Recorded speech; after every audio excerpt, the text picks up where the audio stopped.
इस कोहरे को कैसे उड़ाया जाए। आप हम ताकत लगाए नहीं उड़ेगा वो सूरज जब गर्म होकर चमकेगा तो कोहरा भाग जाए। वही गर्मी होकर बादल बनता है, वो फाड़ देता है बादल। जैसे बादल ने अपने को ढका नहीं, सूर्य को ढक लिया। जिससे उत्पन्न हो रहा है उसी को ढक रहा है। सूर्य की गर्मी से बादल बना, सूर्य को ढक लिया, कोहरा उससे हुआ और उसी को ढक। अब सूरज की गर्मी से उसको साफ करना है। ऐसे हमने अपना मकड़ी का जाल बुला लिया, क्या कर लिया। अब उसको दूर कौन करे, हम ही तो दूर करें। हम ही प्रयास करें इस मकड़ी के जाल से कैसे निकले, इस मैं के आसपास घिरे को कैसे दौड़े। तो उसके लिए तुलसीदास कहा है कि बिनु सत्संग विवेक न होई, राम कृपा बिनु सुलभ न सोई। कि बिना सत्संग को सुने बगैर विवेक नहीं हो सकता। विवेक का तात्पर्य है समझ। आवाज पीछे तक आ रही है क्या, साफ आ रही। तो बिनु सत्संग विवेक न होई, राम कृपा में सुलभ न। बिना सत्संग के बगैर विवेक इस जीव को नहीं हो सकता। विवेक का तात्पर्य है अपने स्वरूप को जानना विवेक है। सत्य असत्य वस्तु को जानना ही विवेक है। नश्वर और अनाश्वर वस्तु को जानना ही विवेक है। और फिर कहा कि राम कृपा बिनु सुलभ न सोई, कि जब तक राम की कृपा न हो तब तक ये सत्संग सुलभ नहीं होता है। अब राम जी को ढूंढो, एड्रेस पता ढूंढो कि राम जी आवे कृपा करें तब हम सत्संग सुने। तो तुलसीदास कहता है कि भाई ढूंढने की तो नहीं, राम ब्रह्म व्यापक जग जाना, परमानंद परेश पुराणा। वो राम है, ब्रह्म जो है वो व्यापक है, और व्यापक होने के नाते आपके भी पास वो है। क्या वो व्यापक होने के नाते आपके पास वो है, तो वो अंदर वाला कृपा करे, भीतर वाला कृपा करे। जब आपने अपने ऊपर कृपा करी यहाँ आने की, गर्मी सहन की, सर्दी सहन की, बसों में धक्के खाए, ट्रेन से परेशान हुए, नींद भी पूरी नहीं हो रही, मच्छर भी खाए, तो अपनी कृपा करी तो गुरु कृपा फिर अपने आप ही हो जाए, शास्त्र कृपा हो जाएगी, तो भगवान के जाने वाला नहीं। तो पहले अपनी कृपा जी अपने पर करें, फिर गुरु कृपा, फिर शास्त्र कृपा, और फिर भगवान अपने आप प्राप्त हो जाता है। हाँ, क्योंकि तुलसीदास इस बात को कह रहे हैं कि बिगड़े जन्म एक के सुधरे अब ही आज, राम होए के राम भज तुलसी तज भूसमार। अनेक जन्म बिगड़ गए, बार बार जन्मते हो, बार बार मरते हो, और बार बार माँ के घर में उल्टे लटकते हो। तो तुलसीदास कहते हैं कि सुधरे अब ही आज, तत्काल ही टिकट होते, तत्काल टिकट, तो तत्काल कल्याण हो। अंधेरे कमरे में बल्ब जलाया, अंधेरा कितनी देर भाग गया। अंधेरे कमरे में बल्ब जलाया और अंधेरा कितनी देर भागा, क्षण में भागा। ऐसे ही अंतःकरण में जन्म जन्मांतर का अंधकार होए तत्काल निहार। क्या तुलसीदास ने क्या कहा, तत्काल ही फायदा हो जाए। विचार सागर में निश्चितदास जी कहते हैं, अस्ते भांति प्रिय सिंधु में नाम रूप जंजाल, लकितम आत्म स्वरूप निज होवे तत्काल निहाल।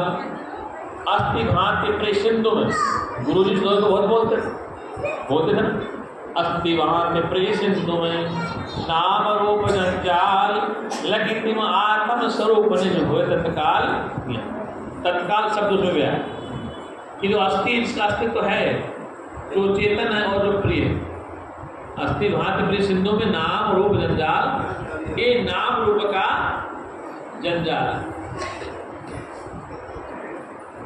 और निस्वरूप को जानते तत्काल ही उसका कल्याण हो जाता। वो सच्चिदानंद भगवान। आज का विषय क्या है, सुबह का तो हो गया पूरा। अब विषय सत्य सनातन धर्म क्या है। क्या है सत्य। क्योंकि कुछ लोग मेरे पास आए, वो कह रहे थे कि महाराज पूजा न करें, भगवान का ध्यान न करें, माला न फेरें। अब उनकी भ्रांति हम खत्म करेंगे। सत्य सनातन धर्म क्या है? बोल सच्चिदानंद भगवान की, सत्य सनातन धर्म की। सत्य सनातन क्या है? सत्य का तात्पर्य जिसका नाश नहीं होता है, जो जन्मता मरता। सनातन जो सदा से चलता है। धर्म, धर्म मानी जो सदा से प्रक्रिया चलती है, उसमें कोई रद्दोबदल नहीं हो सकता। उदाहरण के लिए राम जी का अवतार कितने वर्ष पहले हुआ? अंदाज लाख वर्ष, 1000 वर्ष, 5000 वर्ष। भगवान कृष्ण का, बुद्ध का, महावीर का, ब्रह्मा जी का, विष्णु जी का, कृष्ण जी का और गणेश जी के जितने भी वर्ष रहे हुए। तो सनातन सिद्धांत है कि यदि आपकी आंख देखती है, क्या देखती? आप भी आंख से देखते हैं तो वो भी आंख से देखते हैं। ऐसा प्रमाण कहीं नहीं मिलता है कि जो कान से देखते हैं वो भी आंख से देखते थे जैसे आप आंख से देखते। तो आंख का सनातन सिद्धांत है कि आंख केवल देखती है, ये नियम बदल नहीं सकता। आंख केवल देखती, उनके भी कान सुनते थे, आपके भी कान सुनते। ये सनातन धर्म है कि कान उनका सुनता है, आपका भी कान सुनता। और नासिका से गंध सुगंध वो भी लेते थे, आप भी लेते थे।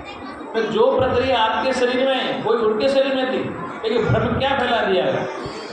क्या कि भगवान तो वासना के भूखे होते हैं, भोजन थोड़ी करते हैं।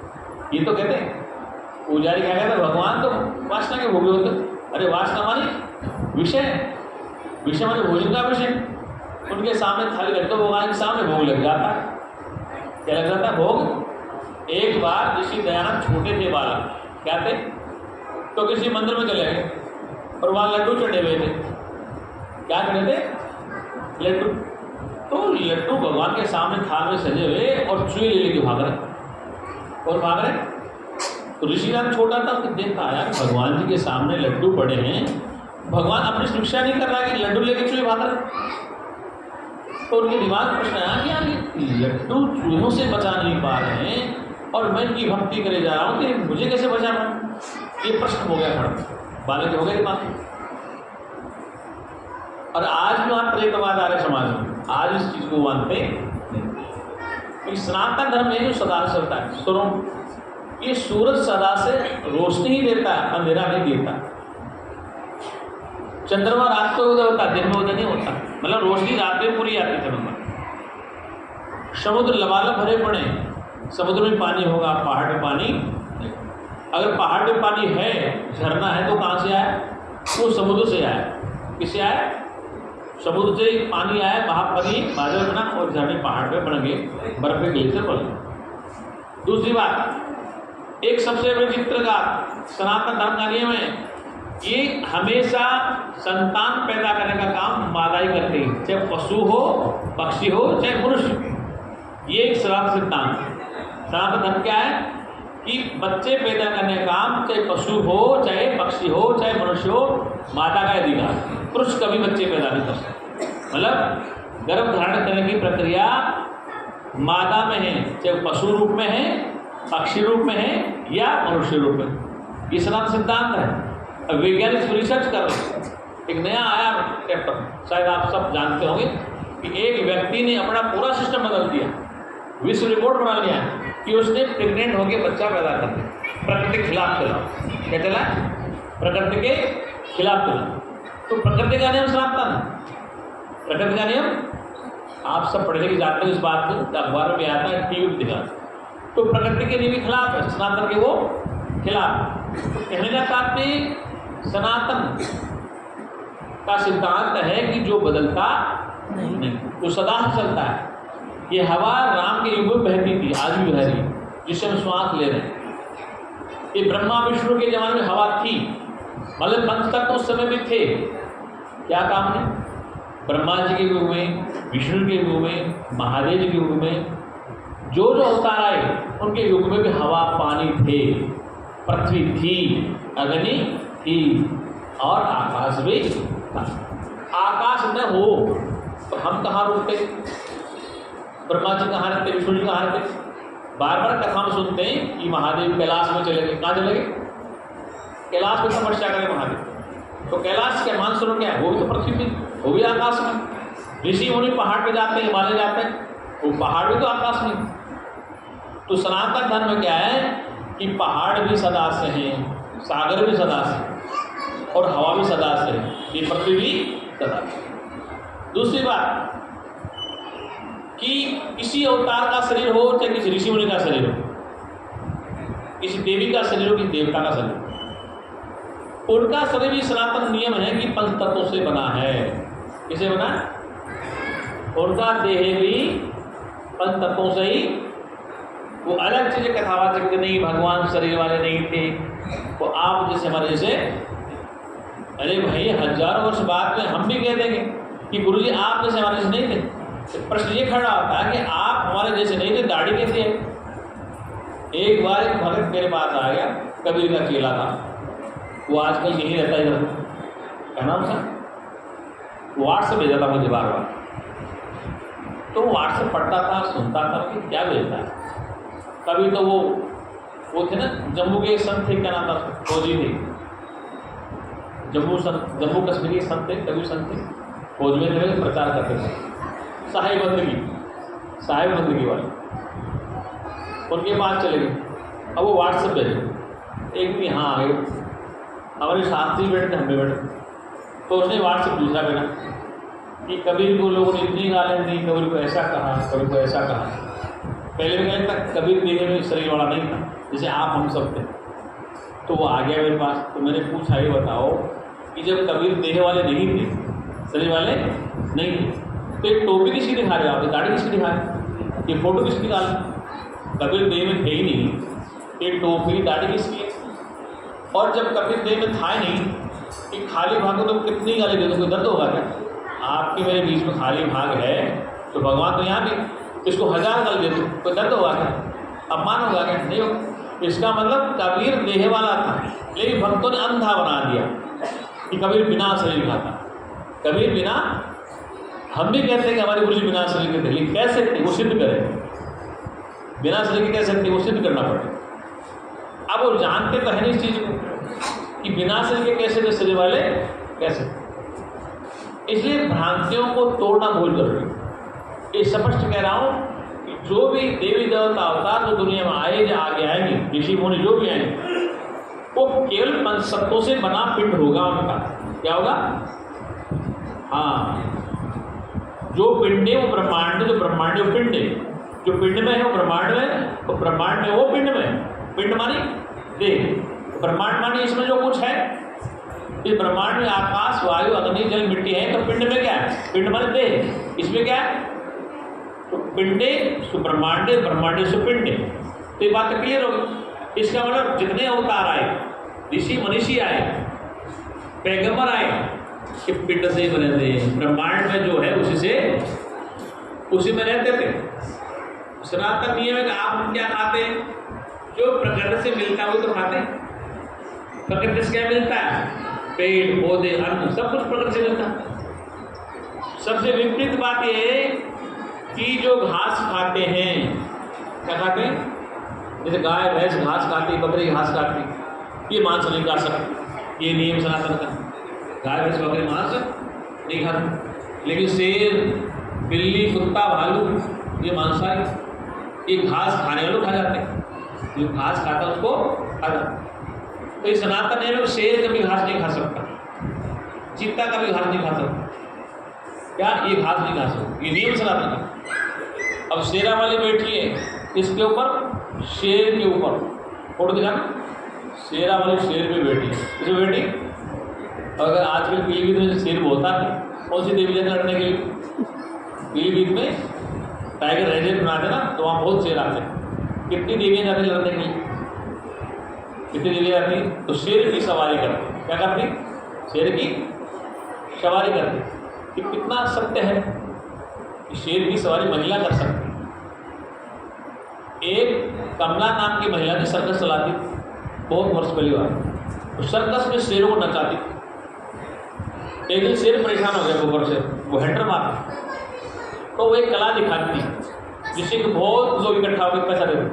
शेर मुंह फाड़ता था और गर्दन को डालती, बाहर निकाल। शेर को समझा रखा था। एक दिन शेर गुस्से में था, क्या था? उस समय पब्लिक ताली बजाई, देखो अब कमला जी क्या था।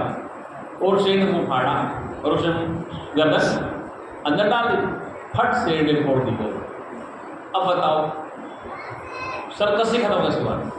तो ये नियम है कि जिसकी प्रकृति नहीं बदल सकती।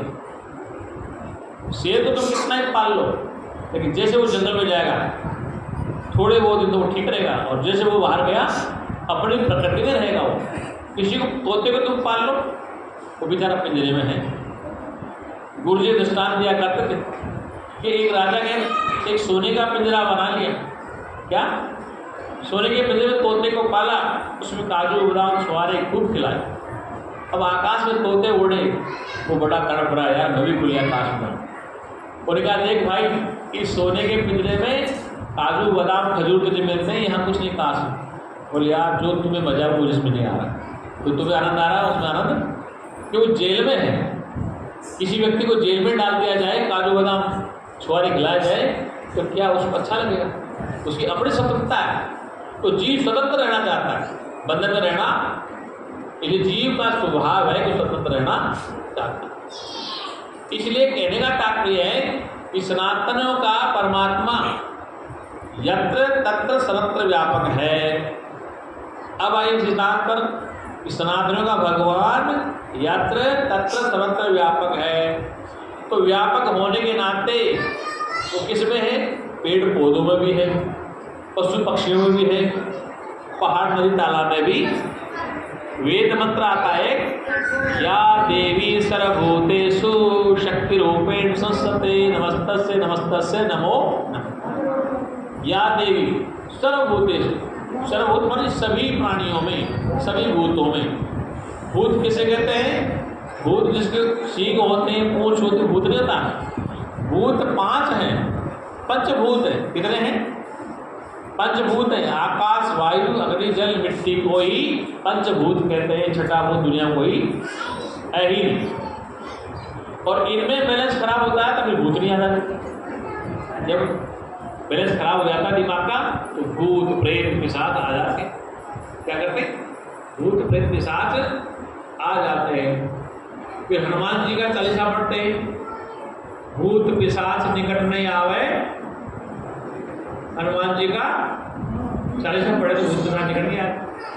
और फिर भी देश में भूत आ रहे हैं, हर घर में हनुमान चालीसा पढ़ा जा रहा है, और आजकल अभियान चल रहा है, फिर भी भूत क्यों घुस रहे हैं? फिर यही समझ में आ रहा है, जिसके नाम से भूत भाग जाते हैं। क्या करते हैं? जिसके नाम से भूत, उसका हम जाप करते हैं, फिर भी भूत घुसे जा रहे हैं। इसका मतलब कहीं ना कहीं तो गड़बड़ है, या तो हनुमान जी को नहीं समझ पाए या भूतों को नहीं समझ पाए। ये दिक्कत क्यों आ रही है? दिक्कत ये आ रही है कि हम अपने सनातन को नहीं समझ पाए। तो सनातन का परमात्मा यत्र तत्र सर्वत्र व्यापक है, सब भूत प्राणियों में है। ऐसा जानकर हम पशु की पूजा करते हैं, बैल की पूजा करते हैं, नंदी की करते हैं, गाय की पूजा करते हैं, और हाथी घोड़े की पूजा करते हैं, कभी कभी गधे की पूजा करते हैं। शीत लास्ट में आते हैं, किसकी पूजा करते हैं? अच्छा, पहाड़ की पूजा करते हैं, नदी तालाब की पूजा करते हैं, केला खा जाते हैं, केले की पूजा भी करते हैं। तुलसी का पौधा काट के काटा वाट के पी जाते हैं, तुलसी की फिर भी पूजा करते हैं। क्या करते हैं? तुलसी के पौधे को काटा, पत्ते तोड़े और काटा वाटा के पी, फिर भी तुलसी की पूजा करते हैं। मतलब तुलसी के अंदर परमात्मा है, केले में भगवान है, केला भगवान। ऐसे पत्थर की पूजा करते हैं। पत्थर कबीर क्या कहा है कि पाहन पूजे हरि मिले तो मैं पूजू पहाड़, पाते चाकी भली पीछे खाए संसार। पाहन पूजे, पत्थर को पूजने से यदि भगवान मिले तो मैं पूजू पहाड़, तो पूरे पर्वत को पूजूंगा। बोले ताते चाकी भली, उसे तो चाकी अच्छी पीस खाए संसार। तो वो कहते पाहन मत पूजो, पाहन में परमात्मा देखो। क्या कहो? पाहन परमात्मा, पाहन में भगवान देखो। इसलिए केले में परमात्मा, तुलसी में परमात्मा, तो फिर परमात्मा किसमें है? राम में परमात्मा है, कृष्ण में परमात्मा है, महादेव में परमात्मा है, और आप में भी क्या है? जब महादेव में वो है, कृष्ण में वही है, तो आप में कौन है? तो फिर किस काम में? अरे मोदी में भगवान ज्यादा आपसे या आप में बराबर है? भगवान एक ही तो है, वो उसमें वो तुम में भी है, बस इतना तो फर्क है। भाई उसमें भी चेतन है, आप में भी चेतन, लेकिन नहीं ये भय है संसार, किसी भगवान ज्यादा नहीं। इस पूरे सत्ता मोहन में बिजली है। ये लाइट कितनी रोशनी देती है, ये कितनी देती है, बिजली उसमें भी है, बिजली उसमें भी बराबर है। यंत्र कैसा काम करे, जितना बड़ा बल्ब उतनी बड़ी रोशनी, तो जितनी जितनी दिमाग काम करता है वो ऐसा काम कर ले। बाकी लाइट सब में बराबर है, क्या है बिजली सब में। अब उसमें वोल्टर कैसा है, अरे 50 वाट की ट्यूबलाइट है, रोशनी ज़्यादा दे रही, वो 10 वाट की बनी, वो कम रोशनी दे रही। क्या बिजली में भेद है? बिजली तो पूरे हॉल पर बराबर है। यंत्र किसी का मोटा, किसी का पतला, कूलर चलता है, फ्रिज चलता है, एसी चलता है, तो बिजली सब में एक है। वो यंत्र कितना खींच पाता है, फिर आपका दिमाग कितना काम कर पाता है, कितना तो समझ पाते हैं। इसलिए उनको अवतार कहा गया। क्या कहा गया? उनको अवतार कहा गया। ये अवतार आप में भेद क्या? उनकी बुद्धि तीक्ष्ण थी। क्या थी? परमात्मा कम ज्यादा नहीं हो सकता किसी को। तीक्ष्ण बुद्धि, प्रखर बुद्धि, प्रज्ञा बुद्धि, वितम्बरा बुद्धि। इसलिए वो परमात्मा व्यापक होने के नाते सर्वत्र व्यापक है। वेद का मंत्र है सर्वम खलविदम ब्रह्म तज्जलानि दिशान्तुपासित। सर्व खलविदम ब्रह्म, सर्व जगह ब्रह्म ही है। खलविदम ब्रह्म तज्जलानि शांतुपासित, शांति से उसको समझिए। क्या कीजिए? तुलसीदास की रामायण ये तो कहती कि सिया राम मैं सब जग जानी, करो प्रणाम जोर जुग पानी। तो क्या कहना चाहते हैं तुलसीदास? सिया राम मैं सब जगह, सारा जगत सिया राम ही है, इसलिए मैं हाथ जोड़ के प्रणाम करता हूँ, करो प्रणाम जोर जुग पानी। अब तुलसी की रामायण तो आप नहीं मानोगे क्या? तो सिया राम में सब जग जाने, फिर आप में कौन है? वेद कहता है सर्वभूतम ब्रह्म तज्जलानि शांतुपासित, जो ब्रह्म सब जगह व्यापक है, तो आप में कौन है? लेकिन उस अपने वाले को पहचानने नहीं दिया किसी ने, इसलिए बताया नहीं। इसलिए बताया अगर वो पता पड़ जाए तो फिर तुम्हें शांति मिल जाए, फिर तुम किसी भी योजना में यात्रा करो, तुम्हें कोई डर नहीं। एक बार अपने को जान लो, जैसे दूध गर्म किया, घी निकाला और पकाया और गर्म दूध में वापस उसको डाल दो, वो घी वापस दूध में मिलता। ऐसे एक बार आपने अपने को समझ लिया तो फिर दोबारा आप मिलोगे नहीं, क्योंकि परमात्मा यत्र तत्र सर्वत्र व्यापक होने के नाते चींटी से लेकर ब्रह्मा तक है। ये वेद की घोषणा क्या है कि चींटी से लेकर ब्रह्मा तक एक ही सत्ता है, सत्ता दूसरी बनी नहीं है। एकम ब्रह्म द्वितीयान अस्ति, ये वेद का मंत्र। एकम ब्रह्म, वो एक ही ब्रह्म है, द्वितीयान अस्ति, दूसरा है ही नहीं, बना ही नहीं। जब दूसरा नहीं बना तो तुम अलग अलग कैसे बन रहे हो? अरे भाई, सुनार 100 ग्राम बिस्कुट के कितने आभूषण बनाता है? हार बनाता है, कंगन बनाता है, कान का बनाता है, नाक का बनाता है, अंगूठी बनाता है, कितने आभूषण बनाता है? सोना तो एक ही है, सोना तो एक ही है, सोना तो एक ही है। अब वो अलग अलग बन के क्यों दिखता है वो एक ही। जैसे उदाहरण के लिए आप अपने शरीर में एक है कि दो है? आप अपने शरीर में एक या दो है? एक है ना। फिर आंख से क्यों देखते हो, कान से क्यों सुनते हो? इधर सब में रहकर तुम एक ही हो। एक है तो आंख में रहे, कान में कौन जाता है? तो कान में, फिर नाक में कौन आ जाता है? फिर जीभ में कौन बोलता है? क्या मतलब 4 हो गए उसमें रहने वाले। जब एक ही है वो कान से भी सुनता है, आँख से भी देखता है, नाक से वगैरह सुगंध लेता है, तो फिर वो दूसरा कहाँ से आ गया? वो एक ही है। जैसे उदाहरण देते, एक छलनी है जाली लोहे वाली, उस जाली के अंदर दीप जला दो। क्या जला दो? दीपक जला दो, और फिर जाली को बाहर से देखो, फिर जाली को बाहर से देखो, जाली में जगह जगह जगह रोशनी दिखाई देगी। क्यों देती? तो दीपक तो एक ही, वो अलग अलग क्यों दिख रहा है? तो जाली में छेद है, इसलिए वो अलग सा दिख रहा है। दीपक तो एक ही है, उस जाली में क्या है? अलग अलग सा दिखता है, ये अलग, ये अलग, ये अलग, क्या दिखता है? ऐसे ही वो है तो चेतन सत्ता एक ही। इस शरीर में 10 छिद्र हैं, कितने 10 छिद्र हैं, फिर सब में वही विद्यमान, वही सब देखता है, उसके अलावा कोई नहीं देखता। मच्छर काटेगा रात को तो कितने भक्त बन जाओ हनुमान जी के, राम जी के, तो मच्छर उड़ाना किसको पड़ेगा? भाई हनुमान जी के भक्त है, राम जी के भक्त है, तो मच्छर कौन उड़ाएगा? मच्छर कौन भगाएगा? अरे हाथ ही हनुमान बन जाएगा। जब खुली चलेगी तो ये हाथ ही आपकी रक्षा करेगा। क्या करेगा? और जब श्वास नहीं आता तो हनुमान जी आ जाते हैं, राम जी आ जाते हैं। क्या आते हैं? तो आज तक जितने राम के भक्त हैं या जितने हनुमान के भक्त हैं, विष्णु के भक्त हैं या जिसकी इष्ट के भक्त हैं, तो श्वास से आज तक उनकी रोहणी सी जानी चाहिए। तो भगवान के भक्त है ना, तो श्वास नहीं निकली थी। ये सनातन का धर्म है कि श्वास आपकी सदा चलती रहती, एक दिन एक पंछी उड़ जाता है, ये श्वास के तार टूट जाते हैं।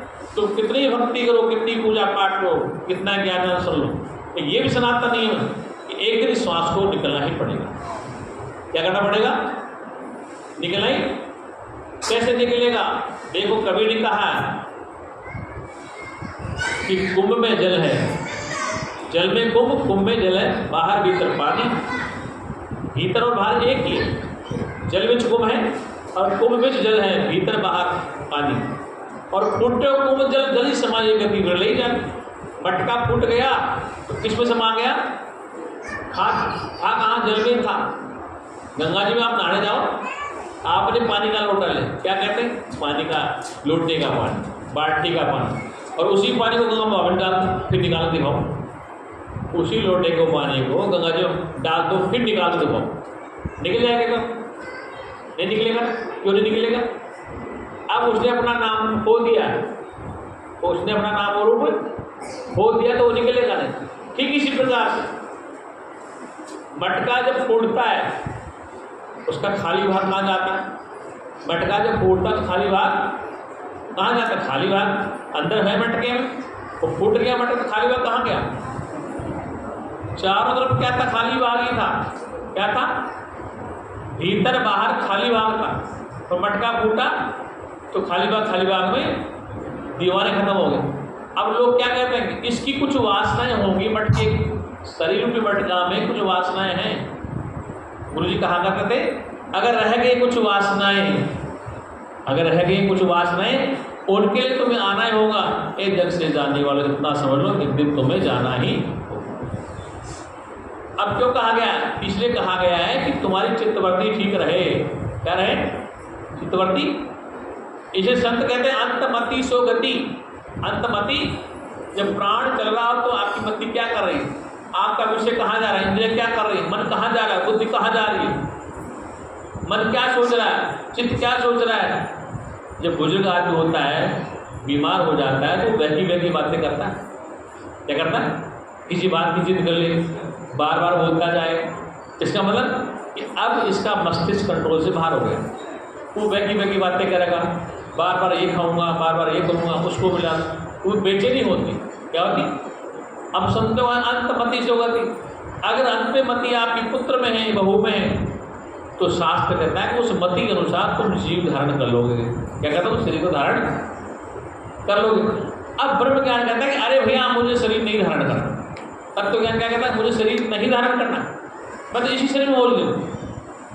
इसलिए कहा कि ये वासनाएं जो हैं, वासना क्या है? शब्द, स्पर्श, रूप, रस और गंध। 5 वासनाएं। क्या है?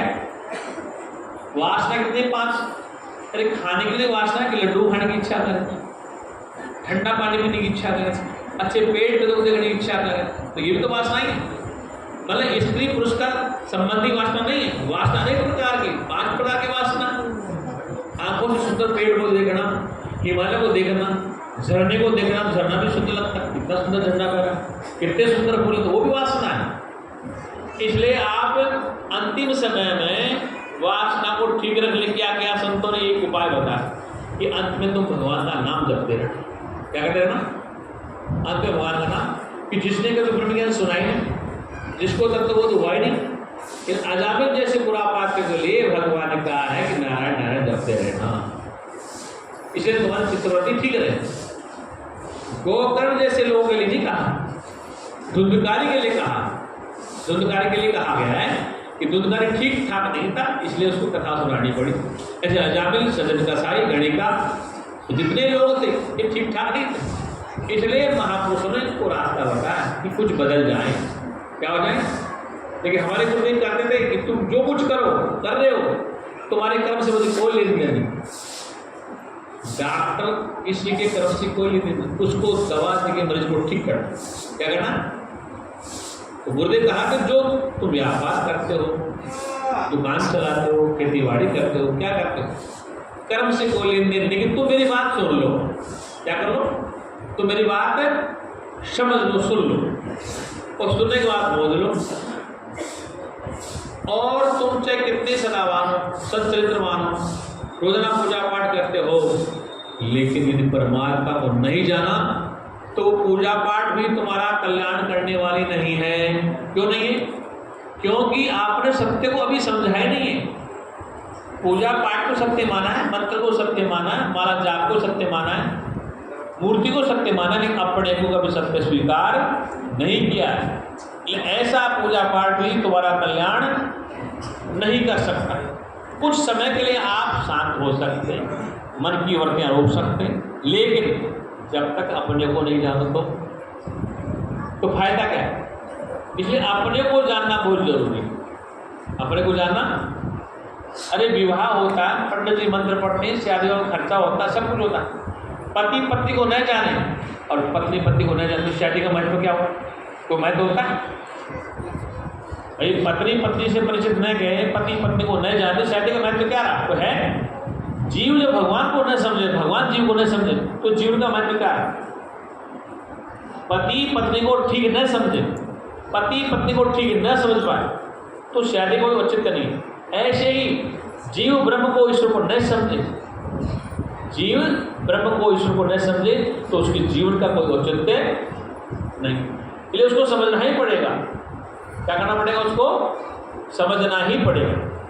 अगर आपकी पत्नी आपको न जाने न समझे तो आप क्या चाबी दे दोगे घर की?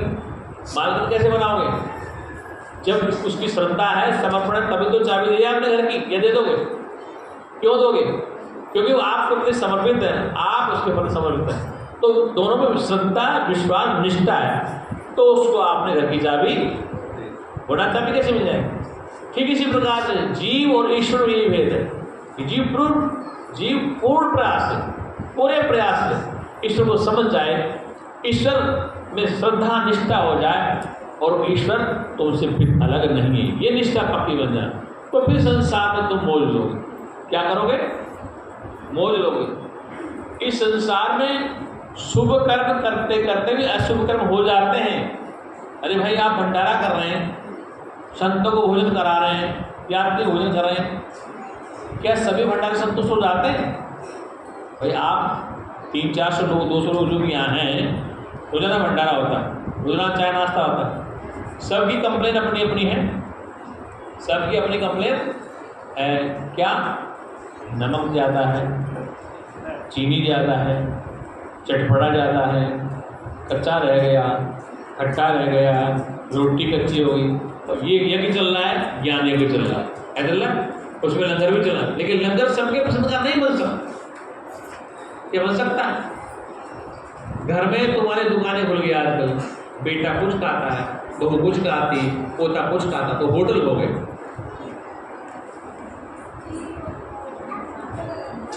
हाँ, वो कैसे हैं? जब तक कन्या को पति का न पता पड़े, जब तक कन्या गंवारी है। यदि पति अलग है, वो अलग है, लेकिन जिस दिन शादी हो जाए, जिस दिन शादी हो जाए तो पति से उसका मिलन हो गया, तो पति पत्नी का संबंध स्थापित हो गया, फिर वो कन्या नहीं रहती। क्या रहती कन्या? ऐसे जीव का जब ब्रह्म से मिलन हो जाए, किसके द्वारा? सत्संग के द्वारा, तो फिर भेद खत्म हो जाता, पर्दा खुल जाता कि जीव ब्रह्म की एकता हो जाती। किसकी जाती? जीव और ब्रह्म की एकता हो जाती। जब तक जीव अलग है, जब तक उसको नहीं जानता, और जिस दिन जान गया वो अलग नहीं होता। जैसे गुरु जी दृष्टांत देते थे कि शेर का बच्चा भेड़ों में घुस गया। इसमें घुस गया? भेड़ बकरियों में। अब उनके साथ रह के संग दोष लग गया, वैसे डरने लगा, वैसे भागने लग गया। कि एक दिन तालाब पे इकट्ठे हो गए पानी पीने के लिए, तो वहाँ शेर आ गया और शेर दहाड़ मार तो सारे दौड़े, तो वो भी दौड़ने लगे। शेर ने विचार किया, यार ये तो मेरा अपना है, ये क्यों डर रहा। फिर दोबारा मौका पड़ा तालाब पे, तो शेर ने दहाड़ मारी और उसको पकड़ लिया। जिसको बकरे को तो नहीं पकड़ा, उसी को पकड़ लिया। अब वो कांप रहा। कौन? वो शेर का बच्चा। उसने कहा, पागल सुन, इस पानी में देख, तेरा चेहरा मेरा चेहरा एक जैसा है। जैसे मैं बोलता हूँ तू भी धार देख, तेरे भी दांत खतरनाक है, तेरे भी पंजे हैं, तू डरा मत कर। तो उसको अपने स्वरूप का बोध करा दे। कोई माड़ा नहीं चपने को दी, कोई मंत्र नहीं दिया, कोई तंत्र नहीं दिया, केवल बताया था कि तू शेर ही है। क्या बताया था? तू शेर ही है। लेकिन क्या हुआ? भेड़ों में बकरियों में रहने से वह संग दोष में आ गया। आपने क्या हुआ? यही हुआ, थे तो तुम चेतन स्वरूप ही, लेकिन शरीर के साथ संबंध, परिवार के सबके साथ संबंध बना लिया और उसको भूल गई। अब तुम सोचते हो कि माला जप लें, मंत्र का जाप कर लें, योग कर लें, अनुष्ठान कर लें, ये सब कुछ कर लें, फिर भी पता न चले तो फिर अनुष्ठान, योग, जप, माला सब बेकार हो जाएगी। ये जानना जरूरी है। तुलसीदास कहते हैं जानत तुम हो जाए, कि जानते जानते तुम ही हो जाओगे, दूसरा होगा ही नहीं। क्या करोगे? जब जानते जानते तुम ही हो जाओगे, दूसरा होगा ही नहीं। इसलिए जानना जरूरी, मानना नहीं है। माना कि तुम्हारे पिताजी हैं, लेकिन पिताजी को जाना नहीं ठीक प्रकार से, तो संपत्ति नहीं मिलेगी। मान लिया कि तुम्हारे पति हैं, लेकिन पति को जाना नहीं, तो मालिक नहीं हो रहे। हमने कहा कि पूजा नहीं करना, नहीं कहा हमने आज चौथा दिन है, मैंने कहीं पूजा के लिए मना नहीं किया। क्या है? मैं अपनी बात कह रहा हूँ। ये लोग कहते पूजा नहीं करते, ये लोग महाराज जी आप इतना बड़ा शिव लग रखा है, समाधि है, 12 ज्योतिर्लिंग वहाँ है और आप पूजा का निषेध कर दे। मैंने किसी ने नहीं कहा कि पूजा मत करो। कहाँ तक एक आदमी कहेगी आप पूजा का निषेध कर दें। मैं सनातन का प्रचार करता हूँ, लेकिन विधान से बताता हूँ। क्या बताता हूँ? केवल बच्चा ABCD सीखे और A बोर्ड A पर न बोले, ALL बोले, तो बड़ा वैज्ञानिक नहीं बन सकता। नहीं। अच्छा एक बात बताओ, पूजा किसकी करते हो? जब जान लिया तो आपसे अलग कोई है ही नहीं। भीतर बाहर एको जानो दूजो भाव मिटाओ। अभी क्या कहा था? जो ब्रह्मांड जो पिंड, जो पिंड जो ब्रह्मांड है। ये तो गलती तोड़नी कि भीतर और बाहर एक ही है। ये जानना जरूरी है। कि जान के तुम करोगे तो बंधन में रहोगे, कि वो अलग है मैं अलग हूँ, तो टुकड़े टुकड़े मर जाओगे। वो अलग है मैं अलग हूँ, तो टुकड़े टुकड़े मर जाओगे। क्योंकि वेद का मंत्र है अखंड मंडलाकारम व्याप्तम येन चराचरम तत्पदम दशतम येन तस्मै श्री गुरुवे। वो अखंड है, उसके टुकड़े नहीं हो सकते, भगवान के टुकड़े नहीं हो सकते। इसलिए भीतर बाहर एको जानो दूजो भाव मिटा। तो जो सामने है और जो भीतर है, जो बाएं दाएं हैं और जो ऊपर नीचे है और जो मध्य में है। वेद का मंत्र क्या है? जो ऊपर है, जो नीचे है, जो मध्य में है, जो बाएं हैं, जो दाएं हैं, इस कोण में, इस कोण में, उससे अलग कुछ है ही नहीं। क्या उससे अलग कुछ है ही? क्योंकि ये वेद का मंत्र आप सुनते तो हैं, चिंतन करो। सुबह हमने एक वेद मंत्र बोला था व्यापकता का, याद है तुम्हें? आत्मै वेदम सर्वम, आत्मै वेदम सर्वम, आत्मै वेदम सर्वम, आत्मै वेदम सर्वम। ये मेरा मंत्र नहीं है, समझ रहे हो? क्या काम ने? ये मंत्र मेरा नहीं है, ये वैदिक मंत्र है। आत्मै वेदम सर्वम। फिर दूसरा मंत्र ब्रह्म ही वेदम सर्वम, ब्रह्म ही वेदम सर्वम, ब्रह्म ही है। सर्वम माने सर्व ब्रह्म ही, उससे कुछ भी। आत्मा वेदम सर्वम, आत्मा से फिर कुछ अलग है ही नहीं। तो जिसकी तुम पूजा करते हो, जहाँ तुम जाते हो, जिस जगह रहते हो, वो कौन है और तुम कौन हो? बात समझ में आई? जिसकी तुम पूजा करते हो, करने वाला और सुनने वाला, आरती करने वाला, आरती सुनाने वाला, भोग लगाने वाला, भोग खाने वाला, दो नहीं होते। तुलसीदास कहते हैं श्रोता वक्ता ज्ञान निधि, कथा राम की गूढ़। श्रोता माने सुनने वाला और वक्ता माने बोलने वाला, दोनों ही ज्ञान स्वरूप हैं, ये वेदांत कहता है। अब लोग कहते वेदांत की पूजा पाठ का निषेध करते। अरे टेलर जब कपड़ा काटता है रेमंड कंपनी का महंगे वाला 2000 रुपये का सूट का मीटर का, तो क्या सोचते हैं कि ये कपड़ा काट के खराब कर देगा, ये तो सोचते हैं। लेकिन जब कोट पैंट पहन के जब तो कितने सुंदर लगते हैं। डॉक्टर जब ऑपरेशन करता है ना, पेट का, हाथ का, पैर सारे मवाद बाहर निकालता है, तो मरीज चीखता है। क्या करता मरीज? तो सोचता मुझे मारेगा। क्या डॉक्टर मारना चाहता है? क्या डॉक्टर मारना चाहता है? वास्तव में डॉक्टर है तो क्यों वो मवाद क्यों निकाल रहा है, वो गंदगी क्यों निकाल रहा है? ये ठीक हो जाए।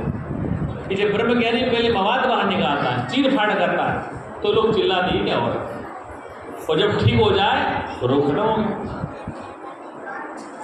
गुरु जी को चंडीगढ़ भर्ती कराया हमने।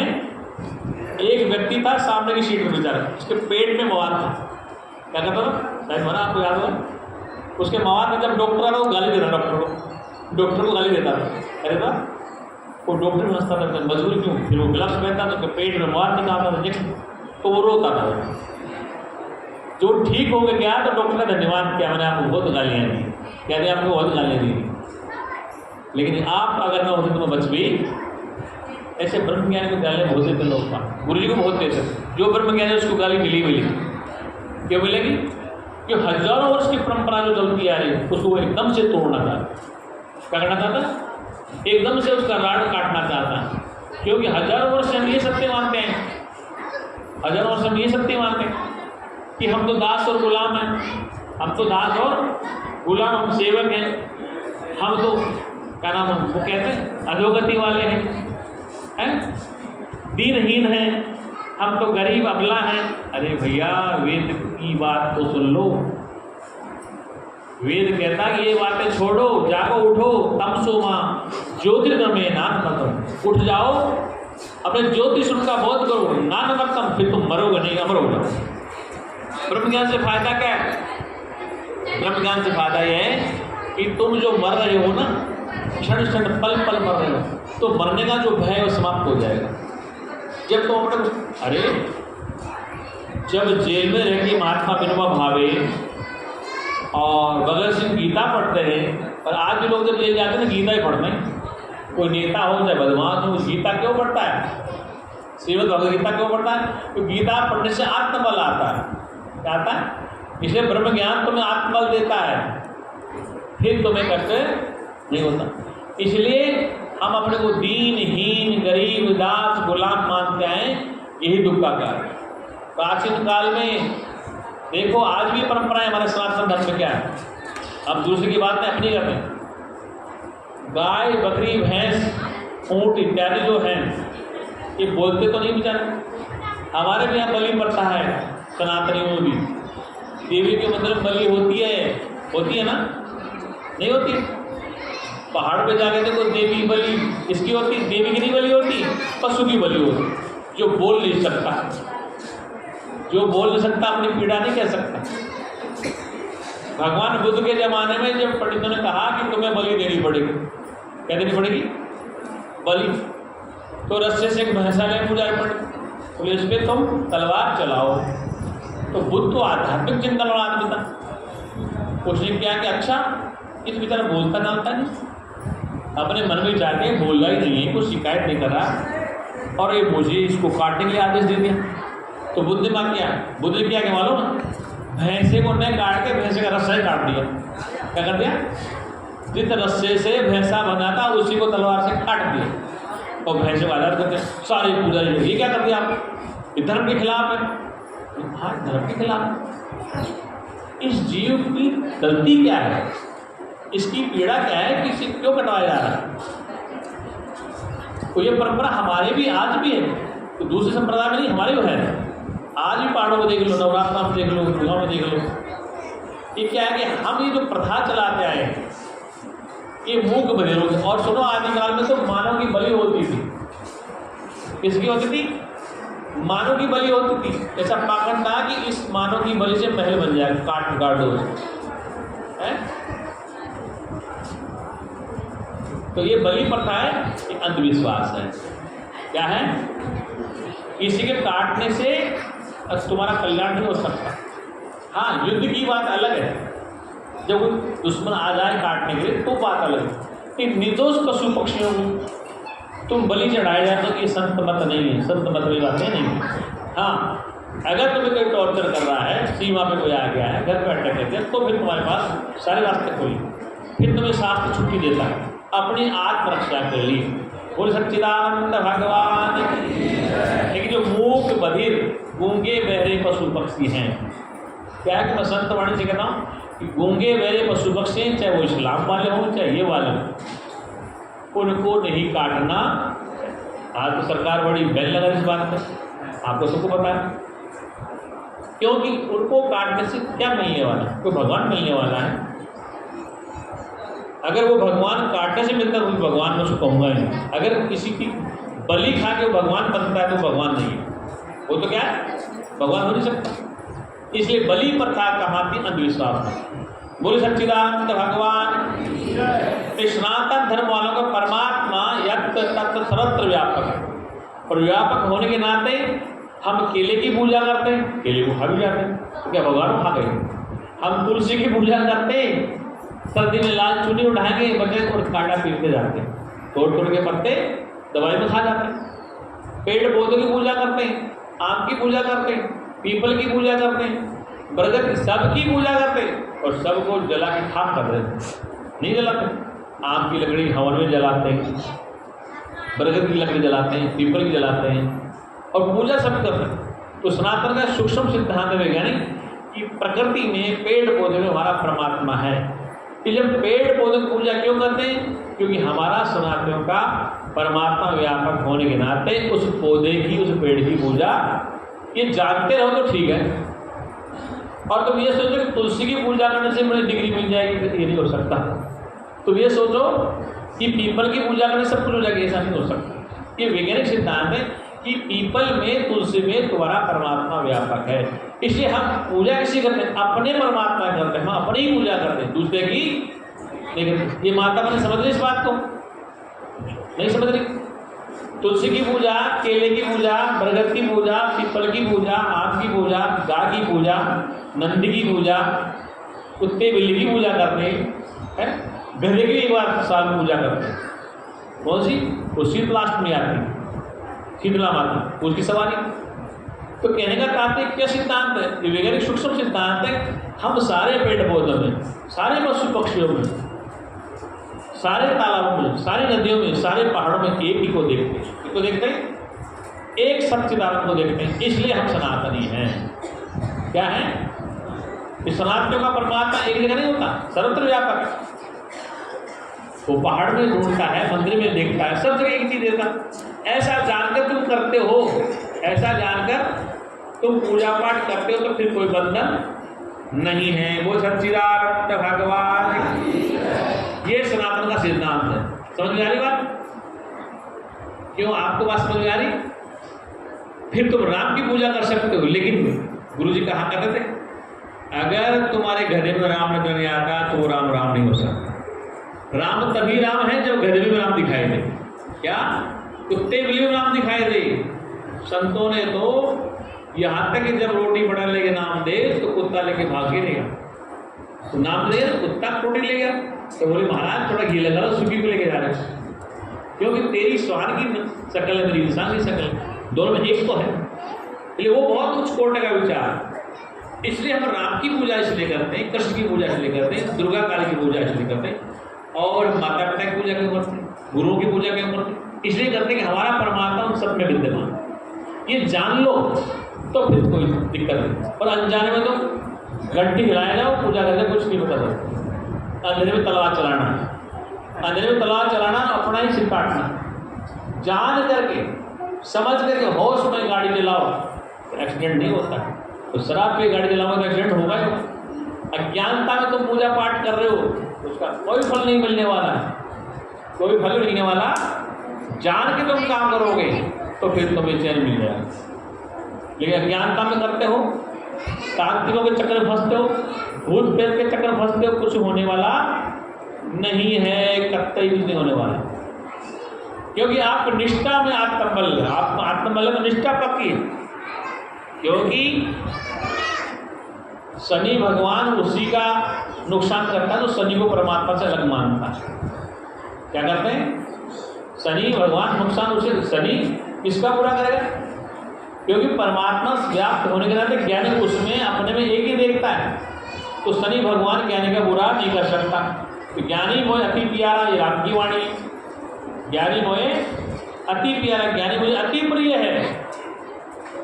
और कृष्ण भगवान कहते हैं उस ज्ञानी के चरणों की रज तो मैं मेरे मस्तक पे अनुलेपन करता हूँ, मतलब मस्तक पे लगाता हूँ। कुछ ब्रह्म ज्ञानी के चरणों की रज मतलब पैरों की धूल को मेरे मस्तक पे लगाता हूँ। क्यों लगाता हूँ? कि वो मुझे अति प्यारा, वो मुझे तत्व से जानता है, वो तत्व है जानता है, इसलिए मैं उसकी चरण रज को अपने मस्तक पे लगाता हूँ। वो सच्चिदानंद भगवान की। ये सनातन सिद्धांत समझ में आ रहा? ऐसा जानकर तुम तो करते रहो और तुम जानते ताकते कुछ हो नहीं, गण गण गण गण गण करे जाओ मंदिर में बैठे बैठे। क्या करे जाओ? एक बार रेगिस्तान में यात्रा करा था यात्री, तो रास्ते में पानी की कमी है रेगिस्तान, उसको प्यास लगी, ये मकान दिखाई दिया, तो जगह यहाँ पानी मिलेगा पीने के लिए। वहाँ बैठे तो एक सेठ जी माड़ा जप रहे, राम राम राम राम राम राम राम राम राम राम राम राम राम माड़ा जप रहे। आप उसने कहा महाराज नमस्कार, मैं पानी पीना चाहता हूँ, प्यास लगे। बोले बैठ जा, किसी इंसान को आ जाने दे। फिर वो राम राम राम राम राम राम राम राम चालू हुआ। आधी घंटा हो गया, उसको गला सूख रहा है। महाराज मुझे प्यास लग रही। अरे किसी इंसान को आने दे। वो क्या बोलता राही, थोड़ी देर के लिए तू इंसान बन जा, थोड़ी देर के लिए तू इंसान बन जा, मैं सामने प्यासा हूँ और तू राम राम राम राम करा और मेरी जान निकल जाए, तो थोड़ी देर तू इंसान बन जा। तो ऐसी माला जपने से, ऐसी पूजा करके कोई फायदा नहीं। सामने आदमी प्यासा पड़ा है, क्या खड़ा है, और तू भगवान को ढूंढ रहे। हरि व्यापक सर्वत्र समाना प्रेम के प्रकट हुए मैं क्या, तो तुम माला जप रहे और सामने प्यासा पड़ रहा जिंदा परमात्मा, क्या, और तुम माला जप रहे। तो ऐसी माला नहीं। इसे कबीर ने कहा, कर का मन का डाल दी मन का मन का। ये हाथ की माला है, इससे फायदा नहीं। मन की माला को ठीक कर। ये मन के मणि है ना, इस मन में शुभ विचार आते जाते रहते हैं, संकल्प आते हैं, विकल्प आते हैं, लेकिन तुम साक्षी हो जानने वाले, तुम दृष्टा हो, तुम साक्षी विभू हो, तो फिर तुम्हें चैन मिल जाएगा। ऐसा जानने से तो फिर कल्याण हो जाएगा, और वरना अज्ञानता में पूरा ये ज्ञान नहीं हो सकता। हाँ, इसलिए वेद कहता है तत्त्वमसि, तू चेतन स्वरूप तू ही तो है। प्रज्ञानम आनंद ब्रह्म, प्रज्ञानम ब्रह्म, ज्ञान स्वरूप चेतन जीव ही ब्रह्म है। क्या है? एम आत्मा ब्रह्म, ये आत्मा तेरी मेरी अलग थोड़ी, ब्रह्म है। फिर कहा अहम ब्रह्मास्मि ब्रह्म नहीं तो अब मैं कौन हूँ, शरीर नहीं हूँ, फिर शुद्ध चैतन्य आत्मा। वो सच्चिदानंद भगवान। ऐसा जानकर तुम रहोगे संसार में तो तुम्हें कोई कष्ट नहीं होगा, कोई दुख नहीं होगा। वरना तो नवरात्र में देवी के चक्कर लगाओ तो देवता के चक्कर लगाओ, भैरव के चक्कर लगाओ, कुछ नहीं मिलने वाला। मिलेगा तभी। अरे भाई माला जपे जपे पूरा जीवन चला गया, पूजा करके पूरा जीवन चला गया, अभी तक भगवान समझ में नहीं आया, तो फिर फायदा क्या है सब पूजा करने से?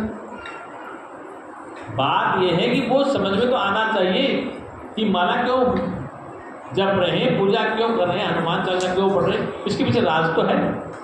भाई रोटी क्यों खा रहे, भूख मिटने के लिए, पानी क्यों पीते, पास बुझाने के लिए, तो माला क्यों जप रहे, भगवान से मिलने के लिए। किसे लिए? भगवान से मिलने के लिए माला जप रहे। ध्यान क्यों करें, भगवान को पकड़ने के लिए। तो जितने ध्यान करते हैं, जितनी माला जपते हैं, तो उतना ही परमात्मा दूर भागता चला जाता है। इसलिए भागना नहीं, भजन का तात्पर्य ठहरो एक जगह, दौड़ो मत। भजन का मतलब दौड़ना नहीं, न भज एक जगह ठहरो और बैठ करके विचार करो, कोहम मैं कौन हूँ, कोहम मैं कौन हूँ, मैं कहाँ से आऊँ। जब तक तुम्हारी यात्रा सोहम तक न पहुँचे, कोहम से सोहम तक न पहुँचो, तब तक जीव का कल्याण नहीं हो सकता। कोहम मैं कौन हूँ, मैं कहाँ से आऊँ। जिस दिन गुरु के द्वारा पता है सोहम वो मैं ही तो हूँ, वो चेतन स्वरूप जीव, प्रज्ञान स्वरूप मैं ही तो आत्मा हूँ। फिर सामने वाला कौन है? तत्त्वमसि अहम ब्रह्मास्मि, अयम आत्मा ब्रह्म प्रज्ञानम ब्रह्म। ये वेद की घोषणा है। वो सच्चिदानंद भगवान। समझ में आ रही बात? कुछ कॉन्सेप्ट क्लियर हो गए, फिर भी नहीं होते, फिर भी नहीं होते। बार बार बहु काल करो सत्संगा, बहुत काल तक सत्संग श्रवण करो, तब जाके बात समझ में आती। बिना सत्संग सुने समझ में नहीं आती है।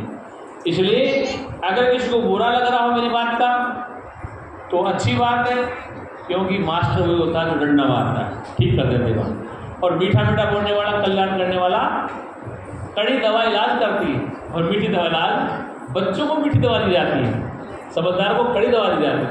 इसलिए ये कड़ा जो है तो तुम्हें पीना ही पड़ेगा। ये कड़वी बातें तो तुम्हें सुननी पड़ेगी। क्यों सुननी पड़ेगी? बातें कड़वी नहीं है। बातें कड़वी होती तो वेद बात ऋषि मुनि कहते ही नहीं। बातें तो मीठी हैं, लेकिन हमें सुनने को नहीं मिली, इसलिए कड़वी लग रही है। हमें सुनने को नहीं मिली, इसलिए कड़वी लग रही है। और जिसने सुना है वो तो माला माल है। वो सच्चिदानंद भगवान।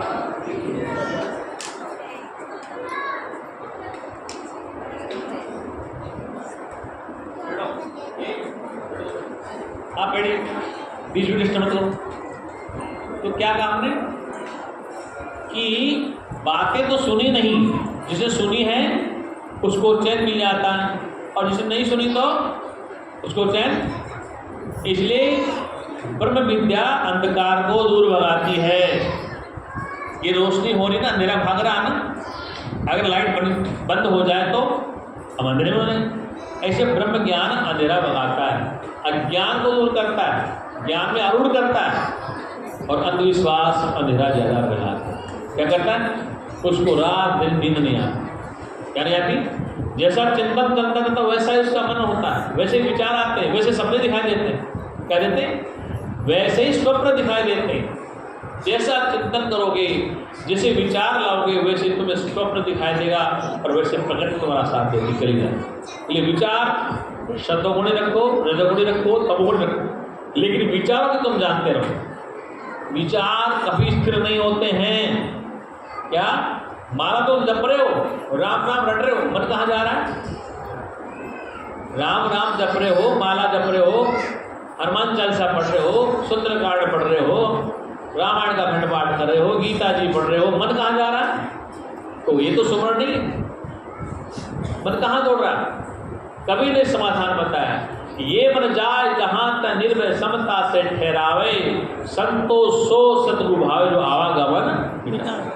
ये मन जहाँ जाता है जाने दो, जहाँ जाएगा जहाँ है ब्रह्म से अलग किंचित मात्र कुछ अलग नहीं है। आप ढूंढने चलो अच्छे सुलझे हुए इंसान को। एक बार एक संत महात्मा ज्ञानी थे, तो प्रचार करते थे। किसी बात में लोगों को गुस्सा आ गया, तो उनका खास चला था वो भी फूल मार रहा है।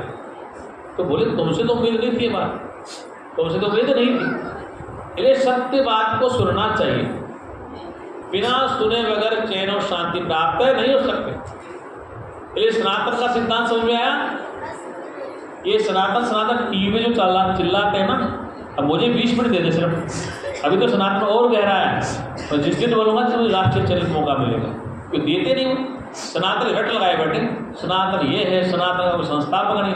वास्तव में सनातन प्रकृति का ही धर्म है। ये सूर्य क्या करता है? सदा से उदय हो रहा है, तो कब तक चलता रहेगा? किसने बनाया इसको? वो बनाने वाला कहाँ बैठा है? चंद्रमा किसने बनाया? कहाँ बैठा है बनाने वाला? ये आकाश पृथ्वी पाताल किसने बनाया? कहाँ बैठा है? लोग कहते हैं ब्रह्म अलग है, भगवान कोई और है। क्या है? अरे भाई वो बहुत से लोगों में रहता है।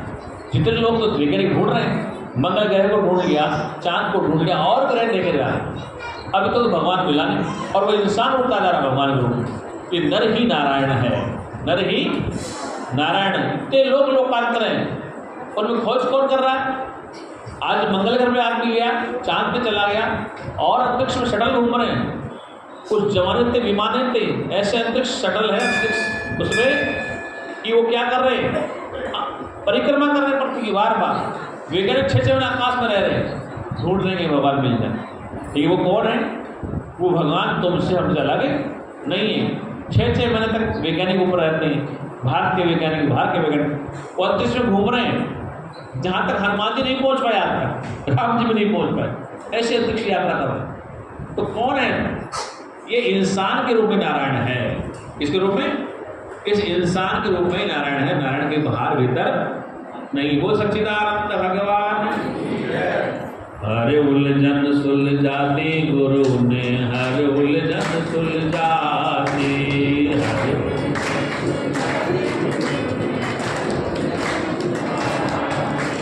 हर उलझन सुलझाती गुरु ने, हर उलझन सुलझाती।